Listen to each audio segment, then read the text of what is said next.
এসে কথা বলতে, ও বাবা খায়, আমি কি দোষ করছি ভাই? আমি মদ খাই, আমার লাইসেন্স আছে, আমার লাইসেন্স করা, আমার বাড়ির লাইসেন্স করা, আমি মদ খাই। ও মদ খান, বাবার লাইসেন্স করা আছে। না, এগুলা কোনো কিছুতে আমি আসক্ত না। আপনাকে কি নিয়ে ধরছে? ইয়াবা পাইছেন আপনার কাছে? না, তাহলে আমার কাছে কিছুই পাইনি। কেন পুলিশ তো আমি আপনার just সঙ্গ 40 পিস ইয়াবা পাইছে? ভাই আমি যে সঙ্গ, কার সঙ্গ? ভাই আমি ঘুরতে বেরিয়েছি হ্যাঁ, তো ইয়াবা কার কাছে পাইছে তাহলে? হ্যাঁ? গাড়িতে। গাড়িতে পাইছে। তো এই গাড়ি কার, আপনার না? কার? আপনার সঙ্গী? আপনি তো ছিলেন তাদের সাথে একসাথে, বাবা আপনারা একসাথে 40 পিস ইয়াবা পাইছে, আবার আপনি বলতেছেন আপনার কাছে হয় না, গাড়িতে পাইছে। আচ্ছা, আপনার নাম কি? একটু সুন্দর করে তাকে এত সুন্দর উঠবো ছবি। বাড়ি কোথায়? ঢাকা মিরপুর। ঢাকা মিরপুর। বাবার নাম কি?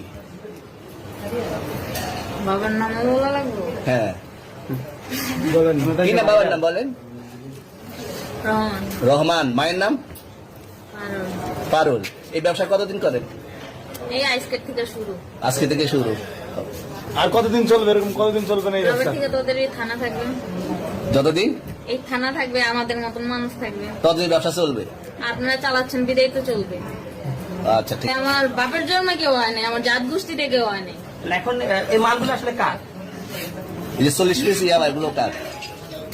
এনাদেরকে জিজ্ঞেস করেন, আমি কি তো পাইছে তো আপনাকে সহ, গাড়ি সহ, আপনার সঙ্গী সহ। আপনার সঙ্গী ভাই পাইলে কি আমার নাকি? আপনার সঙ্গে- আজব আজব প্রশ্ন করতেছেন কি লিগা? ইয়াবা পাইছে মানে কি আমার? ইয়াবা কার? হ্যাঁ? গাড়ি কার?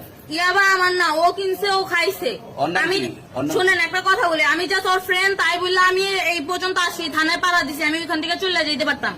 আমি একজন আর্টিস্ট, ওকে, আমার ডান্সার, আমার সবকিছু আছে। আপনারা কি মনে করতেছেন এতক্ষণ? আপনাদের সাথে আইসা এসে কথা বলতেছে, আপনারা আইসা এসে কথা বলতেছে, ও বাবা খায়।